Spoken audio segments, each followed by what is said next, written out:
Bonjour, bienvenue sur Vous TV. C'est un établissement bancaire, la Caisse d'épargne, qui sera au centre de cette émission Entreprise en Bourgogne.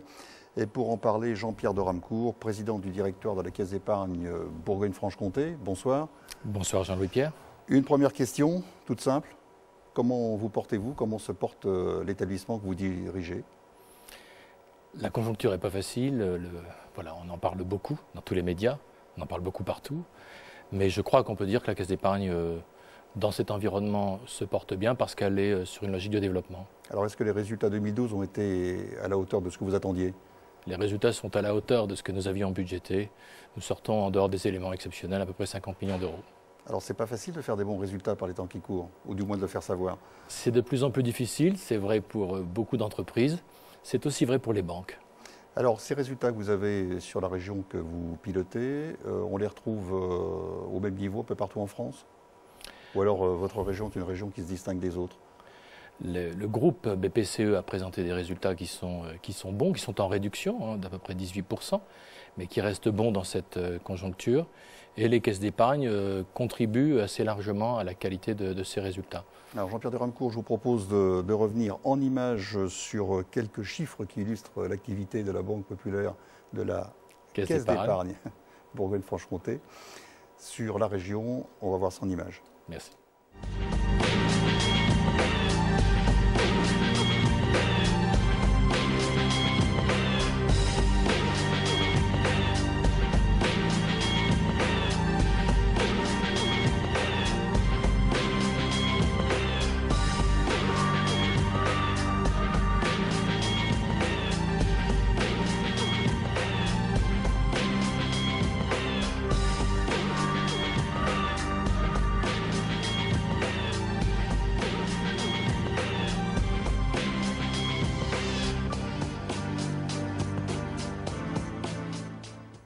Alors avant de revenir sur ces chiffres, apporter un commentaire, je parlais de Banque populaire, ce n'était pas un lapsus parce que vous êtes quand même très très proche.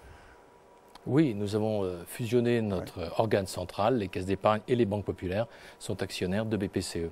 Alors dans les chiffres que nous venons de voir, Jean-Pierre de Ramcourt, on voit que vous avez une implication très très forte sur cette région.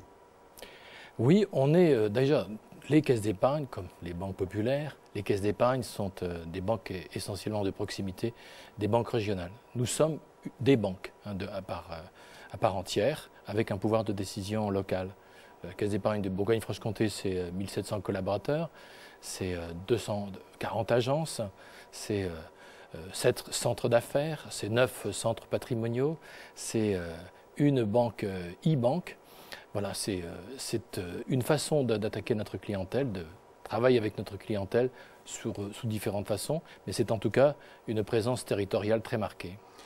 Et 1700 collaborateurs, c'est un effectif qui progresse lorsque vous embauchez? On embauche tous les ans, on embauche à peu près 70 à 80 personnes, parce qu'il y a des personnes qui partent. Globalement, notre effectif est stable. Réparti équitablement sur les deux régions, Bourgogne-Franche-Comté? À peu près équitablement. En Côte d'Or, on a à peu près, parce que nous avons notre siège qui se situe à Dijon, même s'il y a des antennes également à Besançon et à Chalon-sur-Saône. Notre principal siège est à Dijon. Au total, il y a à peu près 330 personnes au siège et 220 personnes dans les agences, ce qui fait à peu près 500 à 550 personnes qui sont sur Côte d'Or, dans les agences de Côte d'Or. Si ce n'est pas facile d'annoncer les bons chiffres qui sont les vôtres dans le contexte actuel, comme on a pu le souligner, le fait de dire que vous embauchez fait quelque sorte que cette image qui est la vôtre, l'image qui se porte sur les banques, s'en trouve ainsi améliorée. Oui, on peut dire que notre période la plus difficile, ça a été la période de 2008-2009.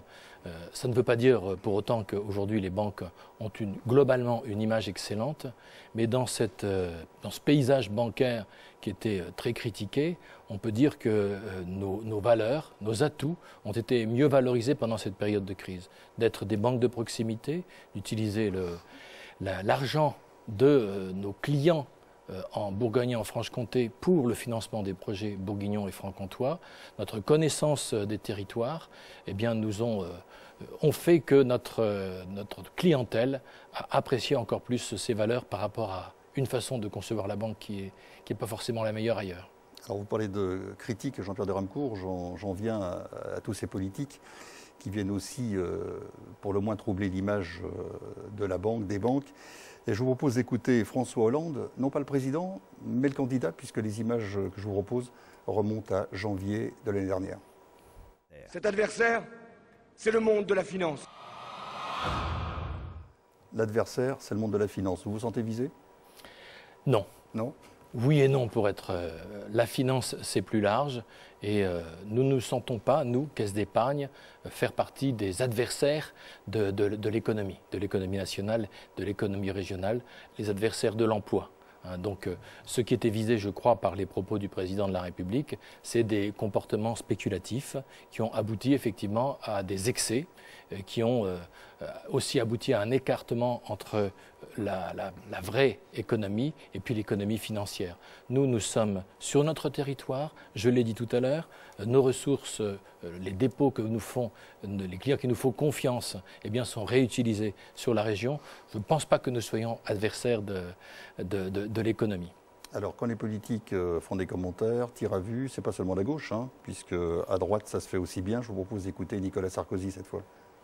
Le métier des banques, c'est de financer le développement économique, ce n'est pas d'alimenter la spéculation. Voilà, effectivement, certaines activités spéculatives sont dangereuses, sont risquées. La réforme bancaire entend loger les activités spéculatives dans une filiale spécifique. Vous adhérez pleinement à cette disposition?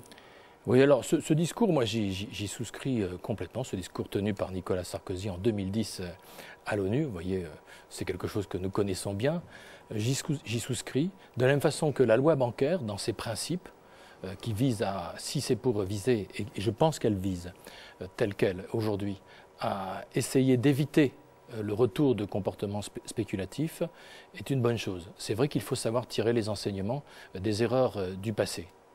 Donc moi je souscris à ce principe-là. Je souscris d'autant plus que je pense que la loi bancaire sur cette version, sur cette partie concernant la séparation des activités spéculatives, des activités de financement de l'économie, est assez équilibrée.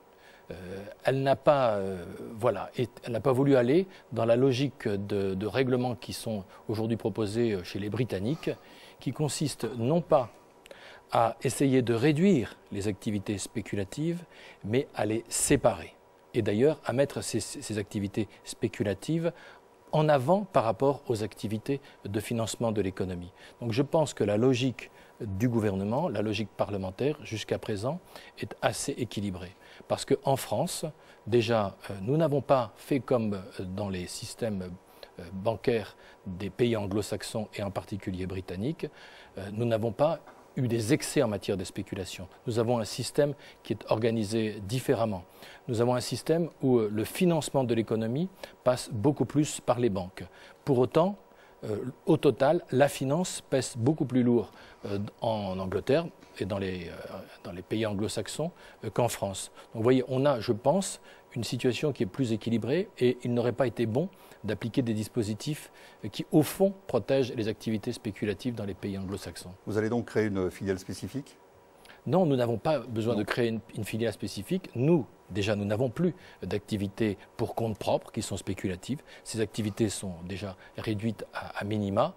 Elles sont logées dans une structure qui s'appelle Natixis, qui est une structure qui fait partie du groupe BPCE que j'évoquais tout à l'heure. Je pensais que vous pouviez trouver ainsi un animal de compagnie pour l'écureuil. Oui, des animaux de compagnie pour l'écureuil, on en a beaucoup de clients. La réduction des dotations annoncée pour le 1er janvier 2014 va amener les collectivités à se rapprocher encore un peu plus de vous. On a vu dans les chiffres qu'une collectivité sur deux en Bourgogne-Franche-Comté travaillait avec la Caisse d'épargne. Oui, voilà. Les caisses d'épargne ont cette autre particularité d'être les banquiers d'à peu près tous les acteurs économiques, aussi bien les particuliers que les professionnels, les entreprises, le monde associatif. Nous finançons également le monde immobilier dont on vient de parler tout à l'heure. Nous finançons toute l'économie. Nous finançons également les collectivités locales et depuis longtemps. Nous sommes des partenaires des collectivités locales. Nous l'avons toujours été. Lorsque d'autres banques ont arrêté de financer les collectivités locales, eh bien les caisses d'épargne ont continué à maintenir leur financement sur les collectivités locales. Nous avons continué et nous continuerons. Alors est-ce que les élus commencent à faire part des inquiétudes qui seront les leurs dans les mois prochains? Les élus sont inquiets, mais pas plus, peut-être pas moins que tout autre acteur économique, parce que c'est vrai que les ressources, et je pense que la fiscalité a atteint un niveau déjà assez élevé, les ressources fiscales ne devraient plus augmenter, en tout cas je le pense et je dirais même que je le souhaite. Donc voilà, il va falloir que la gestion de toutes les structures de collectivités locales eh bien, soit encore plus rigoureuse. Jean-Pierre de Ramcourt, quel est votre regard sur l'économie locale, ses forces, ses faiblesses? En Bourgogne et en Franche-Comté, mais ici peut-être qu'on parlera un petit peu plus de Bourgogne et encore plus de Côte d'Or, je pense qu'on a de très bons atouts. On a une implantation qui est bien située en France, on a des réseaux de transport qui desservent très très bien cette région, on a des niveaux de formation qui sont excellents. Je crois qu'on a de bons atouts. Ces atouts sont exploités par un certain nombre d'entrepreneurs.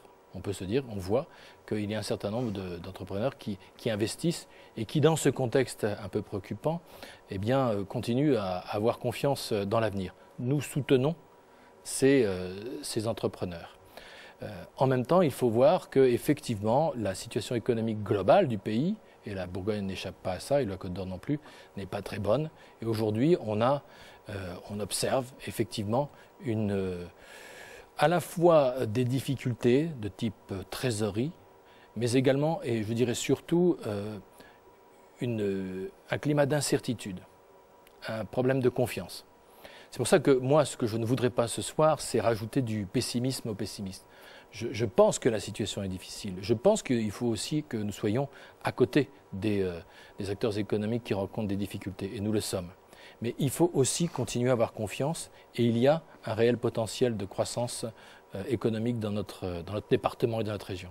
Bien, on va rester sur ce propos optimiste. Merci Jean-Pierre de Ramcourt, merci pour cet éclairage sur la Caisse d'épargne. On se dit à bientôt sur le plateau de Vous TV. Volontiers. Merci Jean-Louis Pierre. Merci à tous. Passez une bonne soirée. Au revoir.